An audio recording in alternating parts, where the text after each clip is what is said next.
And welcome back to another edition of Completely Unoriginal right here at DakotaBroadcasting.com, your source for everything nerd. I'm Adam St. Paul, joined by Kurt Campbell. Hello. And also Tony Zert down in Redfield once again. How you guys doing today? Doing pretty good. Yep, great.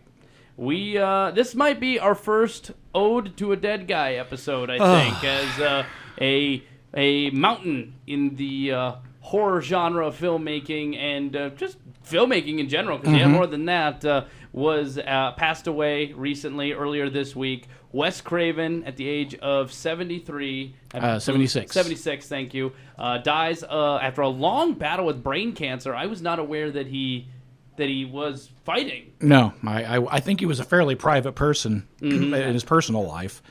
So I don't think he was wanting to share that with people. Born August 2nd, 1939 in Cleveland, Ohio. Passed away August 30th, so we did get to live to see his 76th birthday. That's great. August 30th, 2015 in Los Angeles, California. And for those listening out there, here's the first thing I want to talk about, because I think we'll hit on the big ones, the Nightmare on Elm Street, the Screams, and everything like that.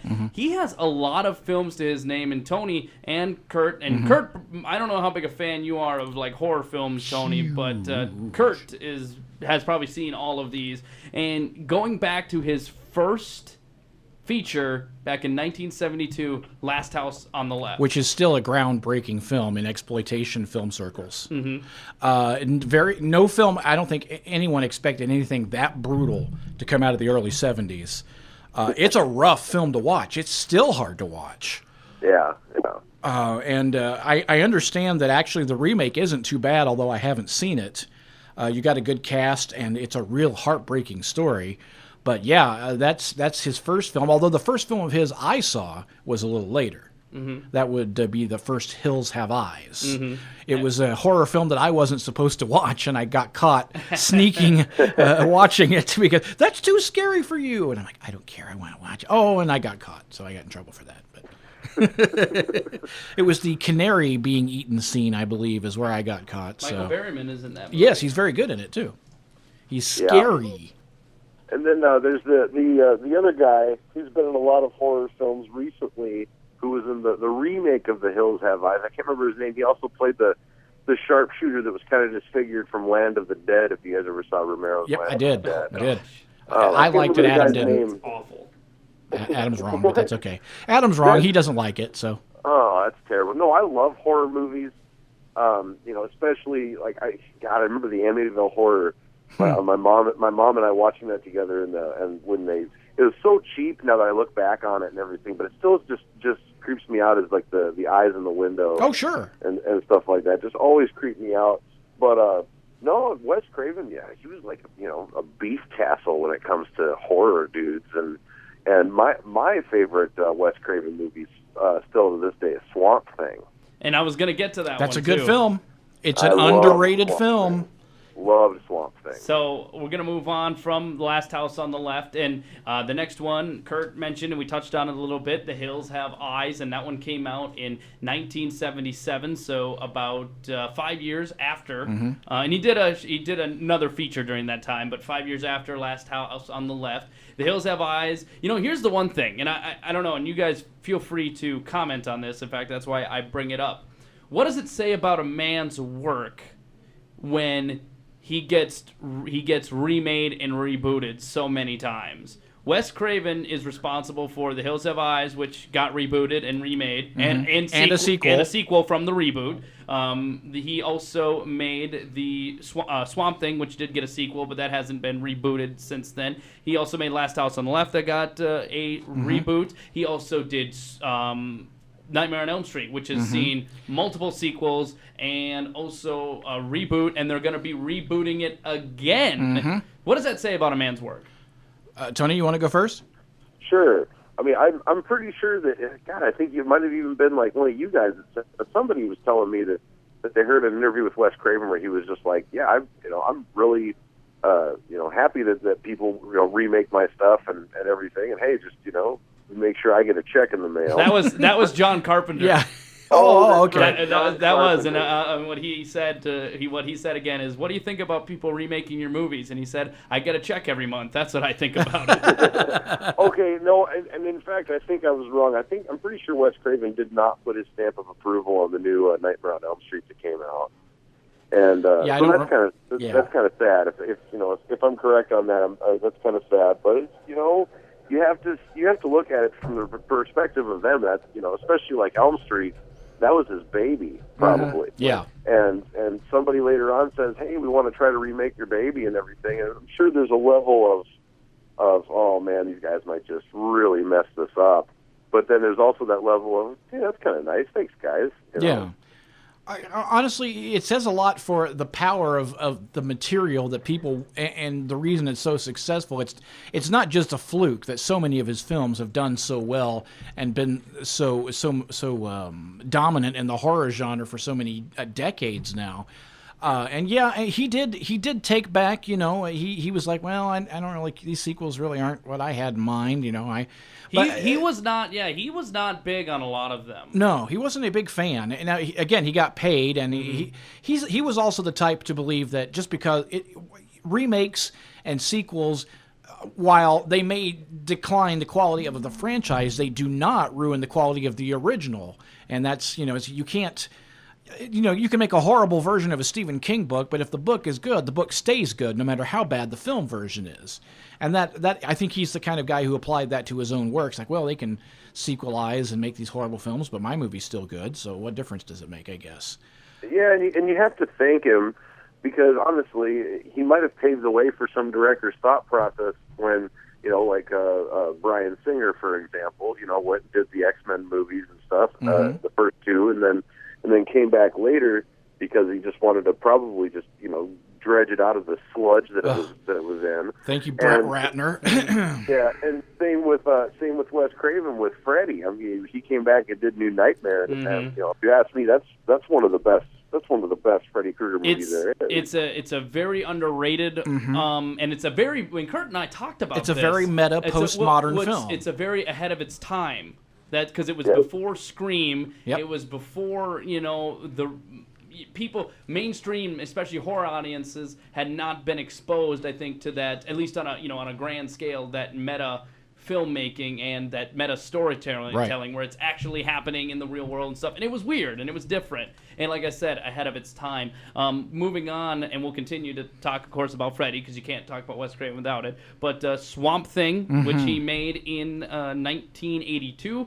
Campy as all heck. But it's so much fun. I'm not saying it isn't, but it is campy as all heck. Yeah, it is completely campy, and it's silly. But that's how comic book movies were made back at the time. At the time, yeah. And they're looking at rebooting it, from what I hear. Didn't Alan Moore write the Swamp Alan Moore Thing?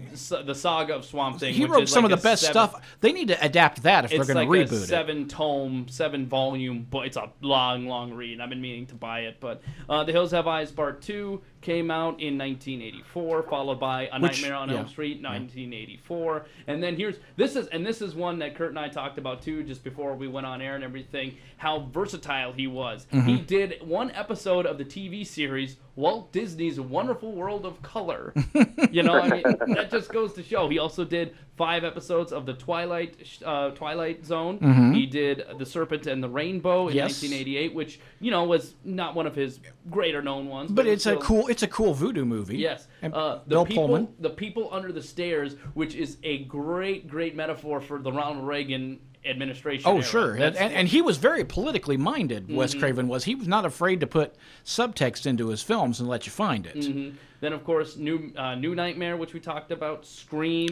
which is the, of course, critique of horror films, or rather the deconstruction. Yeah, for better or worse, he ushered in a new genre of horror film with that, and Kevin Williamson working together. Reinvented it. He really did. He reinvented himself. Yep. And the horror genre for a while. Scream 2, music. And I honestly, hold on, I'm sorry, I have to interject with Scream. You have to give him credit for Scream, and honestly, every single telephone company that made money off of caller ID after that movie came out. they all need to bow down to him, because after that movie, I remember everybody was like, "Why didn't she have caller ID? Get some caller ID." Was that a thing back in 1996? It wasn't as prevalent as it is today. Now it's ubiquitous, but back in that was when it first started arriving. Was around then, right after Scream happened. Nice. So you have to give him props on that, and plus just the whole. I think that was kind of the first movie that a director killed off an A-list star in the first 10 minutes of the movie. That was a total Hitchcock move, is what that was. Exactly. And it was brilliantly done, because I didn't expect it. I went in not knowing anything about it, except it was a horror film that had humor, and that Drew Barrymore was in it. I thought, oh, she's the star. Okay, here's she's right on the front of the cover, man. Spoiler alert: she's dead in 15 minutes. And it's like, whoa, wait, and plus, he's the humor he injected into that of his own, of the janitor who had the red and green sweater. That was working in the high school. Fred Krueger, the janitor. I mean, that's a wink from Wes there, and he loved that kind of thing. Music from the Heart, yeah, which is a another drama, a complete. Which especially at the time, because as I said, Scream 2, Music of the Heart, Scream 3, Cursed, Red Eye. I mean, it's a complete departure from what he had been doing. But he also, it went over well. That was a well-received film. It was Gloria Estefan, I think, involved in that somewhere. So too. About music programs in schools. The last thing you would expect Wes Craven to direct, but he wanted to do it to show I'm not just a horror film director. And it worked. Maybe he had a thing for Gloria. It could be. She's a nice-looking gal. I can't. So then, Red Eye, which is the thriller, starring Rachel McAdams and Cillian Murphy, and then of course he did My Soul to Take and Scream 4, which was his last feature that he directed, and that was back in 2011. That one was met with little kind of mixed reviews. I still enjoyed it. I really did. But it's one of those things, I'm guessing, because I don't think in today's day and age, even if it is, hey, I'm Wes Craven and I want to return to the screen films, I'm sure companies looked at what he did when he returned to Freddy, and it was so different and so weird and met with, kind of mixed reviews. They probably weren't willing to let him do everything that he wanted to do when he returned to the Scream. Maybe. That's just what I would think. I'm speculating. Plus, modern technology changed the way that Scream worked. And considering, Scream is in a meta-universe, it's commenting on itself, because Stab are the films of the Scream films that take place in the Scream universe, and those are mixed in with it. So it's in a movie that's aware of itself, that has movies that are aware of it, and it'll mess with your brain if you try to think too deeply about that. But I thought it was pretty good. I really enjoyed it. So, I think Matthew Lillard did a really good job in Scream. I really thought he portrayed a really, really crazy psycho, dude. I mean, all the other guys that were involved with it too. But I'm sorry. Spoiler alert: Matthew Lillard is a part of it. Oh no! Now you've done it. That film came out 20 years ago. So yeah, if you haven't seen Scream and you're watching a podcast about Wes Craven, and you hear the name Matthew Lillard, yeah, where's he been? I don't know. Same place Skeet Ulrich has been, I guess. Hey, he did SLC Punk. That's a great movie. Okay, fair enough. And then there was also another story I wanted to share. I was listening to Mark Kermode, who is the BBC film critic and journalist and things like that. He told a story which was famous about Wes Craven, I guess. Well, there's a couple things. One, that apparently... And you always talk well of the dead, and we didn't know Wes Craven. No. But it always came off this way. Whenever I saw him in interviews, he seemed very cordial. He seemed very excited to be there. He seemed enthusiastic. He seemed intelligent above everything else. And according to Mark Kermode, he was the most generous with his time. He always, was insightful and thoughtful and everything that you could say well about him. And one story goes that apparently at the Cannes Film Festival, when Quentin Tarantino's Reservoir Dogs was playing, Wes Craven famously got up and walked out, and when asked later why he did, he said because that film was simply violence for violence. And I do not like violence for violence sakes. It needs to mean something in the context of the film. Now, and first thing, Craven is a smart enough guy to realize that what Tarantino was doing. Because if you ask Tarantino, he makes no bones about it. He thinks violence is fun. He thinks fake violence is fun in movies. That's why he makes his movies the way he does. Second of all, for Craven to have that type of ethical, his ethics were so strong and so permeant that he would not deviate from those. It just says wonders about his character, I think, as well.